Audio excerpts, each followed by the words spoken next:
ላችሁ እውነቱን ለመናገር ከሆነና ሁላችንም እውነተኛ ብንሆን አብዛኞቻችን መታገስና መጠበቅ አንወድም።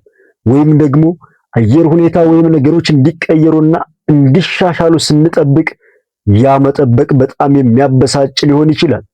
ነገር ግን ከሁሉ በላይ ከባድ የሆነው የመጠበቅ አይነት እግዚአብሔርን መጠበቅ ነው።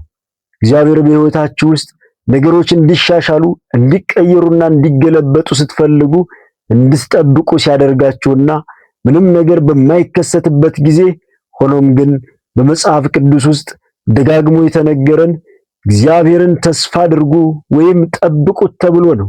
በሕይወታችሁ ውስጥ ልትሆኑበት የምትችሉት በጣም ፈታኝ ቦታ በእግዚአብሔር የመጠባበቂያ ክፍል ውስጥ መሆን ነው። አንዳንዶቻችሁ አሁን በእግዚአብሔር የመጠባበቂያ ክፍል ውስጥ ናችሁ። የእግዚአብሔር የመጠባበቂያ ክፍል ማለት ምን ማለት ነው? እናንተ አንድ ነገር በፍጥነት እንዲሆን ስትቸኩሉ፣ እግዚአብሔር ግን ሳይቸኩል ሲቀር ያ ቦታ የእግዚአብሔር የመጠባበቂያ ክፍል ይባላል። አንዳንዶቻችሁ ለመመረቅ ትቸኩላላችሁ። አንዳንዶቻችሁ ለማግባት፣ አንዳንዶቻችሁ ልጅ ለመውለድ፣ አንዳንዶቻችሁ አዲስ ንግድ ለመጀመር ወይም ትልቅ ስምምነት ለመጨረስ ትቸኩላላችሁ። ለታላቅ ግብ፣ ለታላቅ ህልምና ለታላቅ ስኬት ትቸኩላላችሁ። እግዚአብሔር ግን አይቸኩልም። እኛ እንደ ሰው መታገስና መጠበቅ እንጠላለን። በተለይም እግዚአብሔርን ለመጠበቅ እንታገላለን። እግዚአብሔር ሳይቸኩል እናንተ ቸኩላችሁ ታውቃላችሁ? አምላኬ ሆይ እንደምትደርስልኝ አውቃለሁ። እጅግ መንፈሳዊ የሆነ ጸሎትም እየጸለይኩ ነው። ፈቃድህ እንደሆነ አውቃለሁ። ታዲያ የት ነህ? ለምን አትደርስልኝም? ብላችሁ በእግዚአብሔር የመጠባበቂያ ክፍል ውስጥ ትሆናላችሁ። በዚህ ጊዜ በትዕግስት ማጣት እግዚአብሔርን ለማፋጠን እንፈልጋለን። ነገሮች አሁኑን እንዲሆኑ እንሻለን። አንዳንዶቻችሁ እግዚአብሔር እንዲደርስላችሁ ስትጠብቁ ተስፋ ልትቆርጡና ልትደክሙ ደርሳችኋል። ነገር ግን የእግዚአብሔር መደበኛ ሰዓት ሁል ጊዜ ከኛ ሰዓት ጋር እንደማይሄድ ልታውቁ ይገባል። በእነዚህ ከባድ የመጠባበቂያ ክፍሎች ውስጥ ነው በእግዚአብሔር የመታመንን ጥበብ አብልጠን የምንማረው። እግዚአብሔር ባህሪያችንን የሚያንጸውና የሚያሳድገው በመጠበቅ ስቃይ ውስጥ ነው። ያለ እምነት ደግሞ እግዚአብሔርን ደስ ማሰኘት አይቻልም። እግዚአብሔር ከፕሮጀክት በላይ በአንተ ላይ ይሰራል። አሁንም ደግሞ አለው እግዚአብሔር ከፕሮጀክት በላይ በአንተ ላይ ይሰራል። እናንተ በፕሮጀክታችሁ፣ በግባችሁ፣ በህልማችሁና በራእያችሁ ላይ እየሰራችሁ ሳለ እግዚአብሔር ደግሞ በእናንተ ላይ እየሰራ ነው። እግዚአብሔር ከምታስመዘግቡት ስኬት ይልቅ በእናንተ ማንነት ላይ የበለጠ ትኩረት አለው። ምክንያቱም ስኬታችሁን ወደ መንግሥተ ሰማያት ይዛችኋት አትሄዱም። ይዛችሁት የምትሄዱት ማንነታችሁን፣ ባህሪያችሁን ነው። አንዳንዴ እግዚአብሔር እንዲህ ይላል፣ አዎ የገባሁልህን ቃል ልሰጥህ፣ ያንን ጸሎት ልመልስ፣ ያን ራእይ ልፈጽም እፈልጋለሁ። ነገር ግን ገና ዝግጁ አይደለህም። እንድታድግ እፈልጋለሁ። ዝግጁ ስትሆን ደግሞ ይፈጸማል። አብዛኛውን ጊዜ እኛ ጸሎታችን እንዲመለስ እግዚአብሔርን እየጠበቅን ይመስለናል። እግዚአብሔር ግን እኔን አይደለም የምትጠብቁት፣ እኔ ነኝ እናንተን እየጠበቅኳችሁ ያለሁት። ላዘጋጃችሁና እምነታችሁን ልፈትሽ እየሞከርኩ ነው። በደንብ እንድታድጉ እፈልጋለሁ። ምክንያቱም ለሰጣችሁ ያዘጋጀሁት በረከት አሁን ከምትሸከሙት በላይ ታላቅ ስለሆነ ገና አልተዘጋጃችሁበትም ይላል።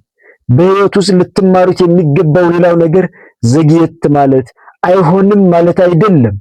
አይሆንምና ገና አልሆንም በሚሉት መካከል ትልቅ ልዩነት አለ። ያልበሰሉ ሕፃናት ልዩነቱን አያውቁትም። ገና ነው ስትሏቸው አይሆንም የተባሉ መስሏቸው ማልቀስና መበሳጨት ይጀምራሉ። ዘግየት ማለት አይሆንም ማለት አይደለም። እግዚአብሔር ያንን ራእይና ህልም በሕይወታችሁ ለመፈጸም አቅዷል። ነገር ግን አልተዘጋጃችሁም። በትክክለኛው ጊዜ ጸሎታችሁን ይመልሳል። ይህ ለምን አስፈለገ? ምክንያቱም በእግዚአብሔር የመጠባበቂያ ክፍል ውስጥ ስትሆኑ ለአሉታዊ ስሜቶች ትጋለጣላችሁ። ጭንቀታችሁ ይጨምራል። ትበሳጫላችሁ፣ ትቀናላችሁ። እርሱ እኮ እድገት አገኘ፣ እኔ ግን አላገኘሁም። እሷ እኮ ወለደች፣ እኔ ግን አልወለድኩም። እሷ እኮ ታጨች፣ እኔ ግን አልታጨሁም። እርሱ እኮ አዲስ ንግድ ጀምሮ ተሳካለት፣ የኔስ? እነዚህ ሁሉ አሉታዊ ስሜቶች ወደ ሕይወታችሁ ሊገቡ ይችላሉ። እግዚአብሔር ግን በትዕግስት እንድታድጉና በእርሱ እንድትተማመኑ ሊያስተምራችሁ ይፈልጋል። እግዚአብሔር ጸሎት አስገብታችሁ ወዲያው መልስ የምታወጡበት የዕቃ መሸጫ ማሽን አይደለም። መዘግየቶች የተዘጋጁት በእርሱ እንድታምኑና በማንነታችሁ እንድታድጉ ነው። በመጽሐፍ ቅዱስ ውስጥ ያሉ የመጠበቅ አብነቶች አሉን። ኖህን ተመልከቱ። ቤተሰቡን ከጥፋት ውሃ የሚያድን መርከብ እንዲሰራ ተነገረው።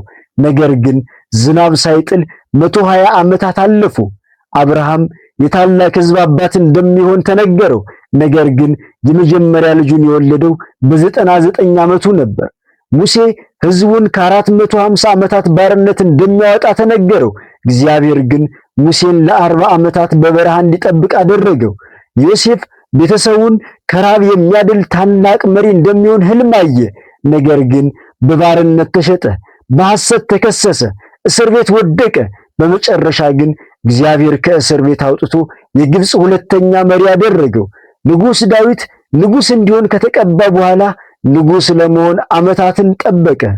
ኢየሱስ ክርስቶስ ምድራዊ አገልግሎቱን ከመጀመሩ በፊት የመጀመሪያዎቹን 30 ዓመታት በጸራቢነት ቤት አሳለፈ። እግዚአብሔር ሲያዘገይ አንዳንዴ እንደተረሳን ይሰማናል። መዝሙር 13 ቁጥር 1 አቤቱ እስከ መቼ ፈጽመህ ትረሳኛለህ ይላል። እግዚአብሔር እንደረሳችሁ የሚሰማችሁ ጊዜ ሊኖር ይችላል። አትጨነቁ። ሁላችንም በሕይወታችን የምናልፍበት ስሜት ነው። ግን እግዚአብሔር በጭራሽ አይረሳችሁም። ስማችሁ በእጁ መዳፍ ላይ ተቀርጿል፣ ተነቅሷል፣ ሊሰረዝ አይችልም። እግዚአብሔር ለእናንተ ያለውን ቦታ እያወቁ አያስታውሳችሁም ብሎ ማሰብ አይቻልም። ምንም አይነት ማዕበል ውስጥ ብታልፉ ከእግዚአብሔር ሐሳብና ልብ ወጥታችሁ አታውቁም። እግዚአብሔር ያለ ዓላማ አይዘገይም። ልባችሁንና የምትለምኑትን ሁሉ ያውቃል። የእግዚአብሔር ጊዜ አንዳንዴ ያሳዝነን ይሆናል። ነገር ግን የጊዜውን ሰዓት በእጁ የያዘውን አምላክ ማመን ትችላላችሁ። በእግዚአብሔር ጊዜ መታመን። እግዚአብሔር ሁሉንም ነገር አስቀድሞ ለምን አይነግረንም? ቢነግረን ሊያሸብረንና ሊያስፈራራን ስለሚችል፣ ዋናው ምክንያት ግን በእርሱ እንድንታመን ስለሚፈልግ ነው። በሐዋርያት ሥራ ምዕራፍ 1 ቁጥር 7 ክርስቶስ አባት በገዛ ስልጣኑ ያደረገውን ጊዜውንና ዘመኑን ታውቁ ዘንድ ለእናንተ አልተሰጣችሁም ብሏል። እግዚአብሔር ዝርዝር ነገሮችን አስቀድሞ አይነግረንም። ነገር ግን ለሕይወታችሁ የታቀደ ፍጹም ጊዜ አለው። የእግዚአብሔር ጊዜ ጥሩ ብቻ ሳይሆን ፍጹም ፐርፌክት ነው። ያለፈውን የአሁኑንና የመጻኢውን ያውቃል። እግዚአብሔርን በመጠበቅ ውስጥ በጭራሽ አትከስሩም። መታመን ማለት የምፈልገውን ነገር በፈለግኩበት ጊዜ አገኛለሁ ማለት አይደለም። ትክክለኛው ጊዜ ሲደርስ እግዚአብሔር የሚያስፈልገኝን ይሰጠኛል ብሎ ማመን ነው። የተሰበረ ልብ ይደሰታል፣ አካል ይፈወሳል፣ ተስፋ መቁረጥ ወደ አዲስ ህልም ይቀየራል። የአንድ ነገር ማብቂያ የሌላው አዲስ ደጅ መከፈት ይሆናል። እስከ ዛሬ በሕይወት ካላችሁ እግዚአብሔር ለኛ አሁንም ዓላማ አለው። እናንተ የማትታዩ አይደላችሁም። እግዚአብሔር ያላችሁበትን የሚያልፋባችሁንና ልትሸከሙት የምትችሉትን ያውቃል። እርሱ አይቀድምም፣ አይዘገይምም። እግዚአብሔርን በመጠበቅ ጊዜያችሁን አታባክኑ። ምክንያቱም የእርሱ ጊዜ ሁልጊዜም ቢሆን ትክክለኛው ጊዜ ነው።